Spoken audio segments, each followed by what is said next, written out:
Alors, vous écoutez mon histoire? Oui. Pourquoi vous, agent de police, n'êtes-vous pas intervenu pour défendre le petit Sireur? Vous étiez pourtant là. Comment le savez-vous? Il faisait nuit noire. Mais vous êtes resté caché. Eh oui, j'étais présent.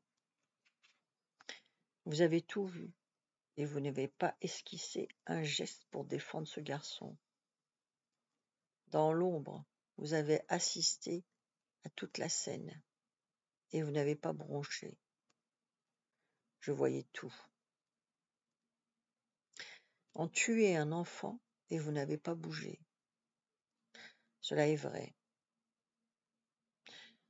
Mais ni moi, ni personne d'autre ne pouvait toucher à ces hommes, couverts par la haute protection. Le silence succéda à ces paroles, un silence qui ressemblait au silence des crépuscules ou des sépulcres. Pitié, je ne suis qu'un pauvre homme, obligé de gagner ma vie. Que pouvais-je faire? Ne cherchez pas à m'attendrir, vous n'êtes qu'un agent de police sans plus. Bon, assez, je suis l'agent de police, soit. Et vous? Vous n'avez pas emmené des enfants en prison? Des enfants en prison, des garçons de 12 ans. Souvenez-vous-en, vous les ramassiez au parage du marché ou à la porte Boumediene. Vous leur mettiez des menottes aux poignets.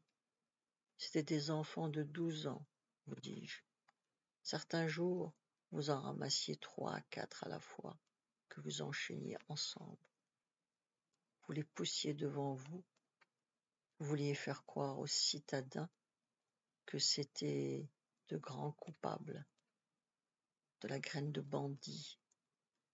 Vous aviez raison, car la plupart des citoyens ne demandaient qu'à vous croire. Vous saviez donc ce que vous faisiez. Mais tant que vous traversiez la ville, vous n'osiez pas encore abattre vos pattes sur eux. Car dans cette ville, il n'y avait pas que des citoyens. Il y avait aussi des sujets, et même en plus grand nombre que les citoyens. Et vous saviez que le regard des sujets était sur vous. Vous reconduisez d'un coin de rue à l'autre, et vous redoutiez ce regard. Mais une fois enfermé avec ces enfants dans le commissariat, que leur faisiez-vous? Oseriez-vous le dire? Il y eut un long silence. Les âmes incandescentes des morts du Luna Park formaient déjà une longue procession de petites flammes. Il y en avait beaucoup. Par moments, elles faisaient des crochets et poursuivaient leur chemin, aussi minuscule et aussi luisante. Puis la voix de l'agent se fit entendre. « Où êtes-vous? Tendez-moi la main. »« Arrière, arrière, salaud !» »« Comment ça? Assassin d'enfants. »« Comment ça? » répéta l'agent. « Tendez-moi la main. Arrière, il y a une puante. » Encore une fois, les âmes brillèrent sans éclairer. « Enfin, cria l'agent, vous êtes là ou vous n'êtes pas là? Je ne suis pas. Je ne suis pas. En tout cas, pour vous. Je vois. Ah, s'écria la voix. Vous vouliez jouer avec les enfants. Pourquoi pas? Et à quoi vouliez-vous jouer? À la mort? Nouveau silence. Comment? La voix retentit formidable, comme d'un haut-parleur. Assassin. L'agent de police dit. J'imagine avoir assez souffert maintenant. Quoi? Hurla la voix. J'ai assez souffert, gémit-il. et je voudrais jouer avec des enfants. Vous êtes un fieffé comédien. Vous dites ça maintenant? Vous ne savez pas comment vous tirer d'affaire. Vous êtes la fausseté même. Timidement, la voix de l'agent revint encore, tâtonnante. « Eh » murmura-t-elle. « Eh ? Pourquoi eh ? Vous ne partirez pas ? Je resterai pour vous faire plaisir. Et je ne voudrais pas que vous partiez. C'est l'agent de police qui commande ? Je ne voudrais pas. Je ne voudrais pas. Bien, dit la voix. Je m'en vais. Non, écoutez encore. Ai-je fait une chose injuste ? Injuste ? Vous osez le demander ? Mais encore, vous avez trouvé des hommes enchaînés comme des esclaves, et vous les avez transpercés. Ah, cette gloire m'appartient. Il n'y aura pas de pitié pour vous et pour les vôtres. Vous voyez bien, dit l'agent, je pleure. Où allez-vous ? Je m'en vais. Je ne veux pas. Je ne veux pas. Aucune réponse. Je ne veux pas, cria encore l'agent. Je ne... Où êtes-vous ? Rien. Toujours pas de réponse. Et l'agent continua de crier. Ce qu'on oublie n'est jamais aussi terrible. La pluie coulait sur ses joues comme des larmes. Il percevait leur course derrière lui. Le plus simple était de ne pas les regarder. Les trois hommes galopaient. « Nous aurons ta peau » s'égousilla-t-il à la fois. De temps en temps, il raidissait les jambes. « Merde » pensa-t-il, chaque fois que les pieds lui manquaient. Il y avait partout autour de lui que ce bruit d'eau qui retentissait sur le pavé. Des ordures ramollies jonchaient les ruelles. Il ne songeait plus qu'à leur échapper. Deux hommes débouchèrent au coin d'une rue, se dirigeant vers lui. L'un d'eux s'arrêta. L'autre l'attendait plus loin probablement. Le bruit que fait quelqu'un qui pisse lui parvint, mais il les entendit plus. Au lieu de continuer à se diriger vers le haut de la ville, il revint sur ses pas. Il s'immobilisa court. Il cracha, prit encore le temps de tousser et repartit. Les rues se ressemblaient toutes dans l'obscurité. Elles se jetaient sur un mur. Au dernier moment, il se trouva au bas de la ville. Une douleur endormie l'envahit. C'était la douleur qu'il allait éprouver dans une minute. Des globes électriques faisaient miroiter le sol. Il ne peut plus, se dit-il. Encore une rue. C'était fini. Un dernier tramway arrivait. En effet, la pluie avait cessé. Précipité dans les rues vides, le tramway s'éloigna en claquant. Les glaces se strièrent violemment d'eau. Au contact de l'air tiède, il perçut le froid de la nuit. Il fixa du regard une femme en tailleur clair. Un homme et un jeune homme l'accompagnaient. Il les observa l'un après l'autre. Eux présentaient des regards ennuyés. Il jeta un coup d'œil au dehors, mais l'intérieur éclairé du tramway se reflétait dans toutes les glaces. Une plaque indicatrice fut dépassée. Le véhicule longea une rue incurvée dans un grincement strident de roues et finit par disparaître. Ce qu'on oublie n'est jamais aussi terrible. Il se dit cela avec une sorte d'inattention. De nouveau, un soulèvement d'estomac le saisit. Lorsqu'il descendit du terminus, il n'y avait plus personne dans le tramway. Contre l'obscurité de la rue, il avança les yeux fermés. De temps à autre, il trébuchait sur un pavé. Il était calme, mais cette tension des yeux était douloureuse. La nuit était agitée, le ciel était blanc et noir.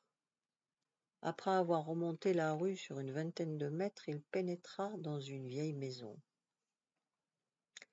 Il se dirigea avec automatisme dans l'obscurité et monta 5 étages.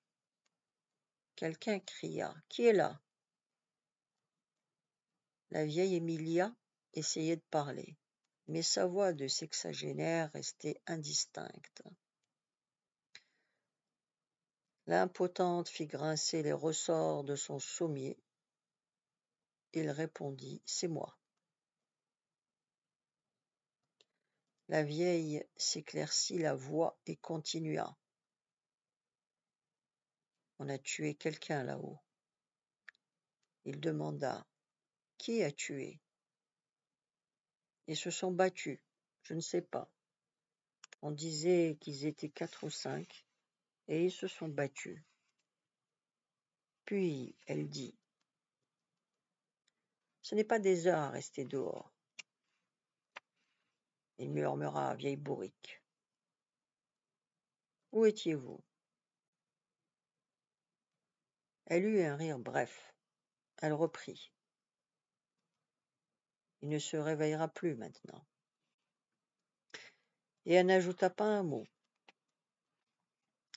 De l'extrémité du palier, il jeta un regard vers l'unique carré de lumière qui brillait dans le noir. Il avançait, las à présent. Une imposte au-dessus de la porte de cet appartement laissait tomber une lumière rouge diffuse. Quelle que fût l'heure, c'était toujours éclairé, c'est chez Jean. On devait éveiller un malade. Il arriva chez lui, il ouvrit et repoussa la porte derrière lui. Il ne s'arrêta pas dans cette première pièce. Il continua son chemin et pénétra dans la chambre du fond. Il alluma. L'idée d'aller à la cuisine préparer 2 œufs traversa son esprit, mais une seconde plus tard, il abandonnait son projet. Dormir. Il tourna ses regards vers la fenêtre, haute et étroite, par laquelle il devinait le ciel au fond de l'ombre. La pluie s'était remise à tomber et semblait ne point devoir cesser. Brusquement, il vit son visage dans une glace et faillit pousser un cri. Il se jeta tout habillé dans son lit. La pendule sonna, ses 2 mains empoignèrent les barres du lit. Il frissonna. L'humidité le pénétrait lentement.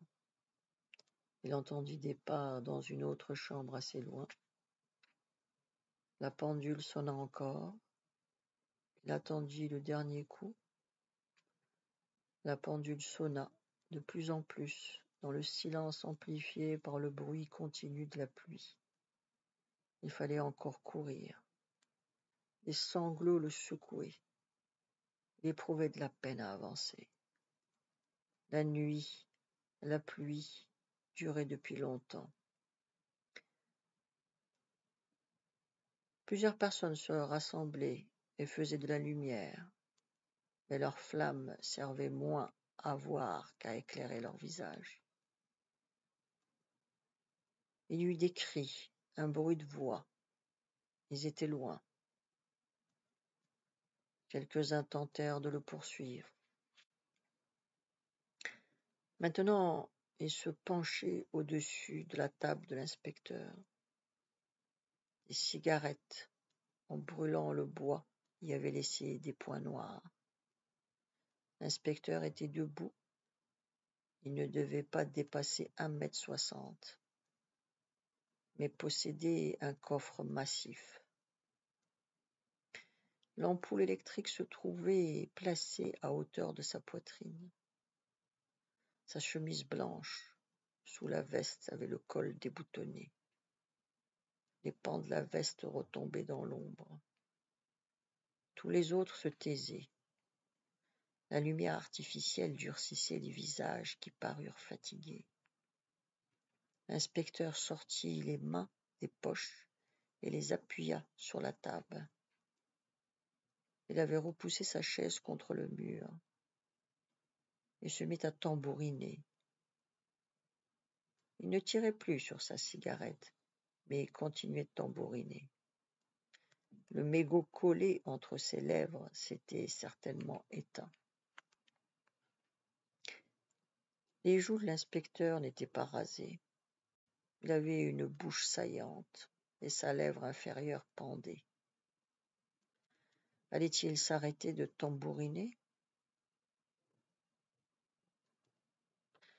Tu vois, pensait-on, tu ne peux plus rien décider parce que tout est déjà décidé, sans toi. Bientôt tu sauras si c'est lui ou toi. Imagine que ce sera toi. Le peux-tu? Le peux-tu? L'eau crépitait dehors sur le sol. Elle gargouillait à l'entrée d'un égout tout proche. Puis, ce fut d'abord un simple chant. Des fumées droites et claires se levèrent au milieu des champs. Le ciel du matin, comme un ciel nocturne, s'étendait. Il était tendre et l'air tranchant. Un fleuve invisible dévalait de la montagne. La suite demain. Vous pouvez vous abonner.